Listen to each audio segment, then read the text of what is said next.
সংবিধানের মূলনীতি যে জুলাই সনদে পরিবর্তনের কথা বলা হয়েছে সেখানে বিএনপি নোট অফ ডিসেন্ট দেয়নি, কারণ বিএনপি একমত। যদি বিএনপি মানে ৭২-এর সংবিধানের কথা আপনারা বলেন, তো ৭২-এর সংবিধানে তত্ত্বাবধায়ক সরকার নাই। ৭২-এর সংবিধানে এখন ডিবেট যেগুলো নিয়ে, ৭২-এর সংবিধানে বিভিন্ন সাংবিধানিক পদগুলো নিয়োগ নিয়ে ডিবেট ৭২-এর সংবিধানে লাগে না, ওটা বাতিল করা লাগে না।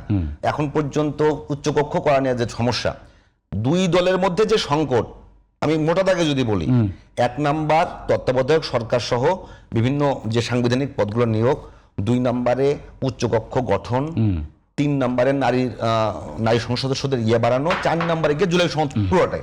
এই যে গণভোট নিলেন, এখানে ৭২-এর সংবিধানের সাথে তো কনফ্লিক্ট কোনো জায়গায় নাই। এটা কথা প্রসঙ্গে আমি বললাম, আমি বলছি যে এখানে সংবিধান সংস্কার, এটা আপনাদের দুই দলের রাজনৈতিক কোনো ফায়দা নিয়ে সমস্যা হচ্ছে। ৭২-এর সংবিধান তো নাই এখন।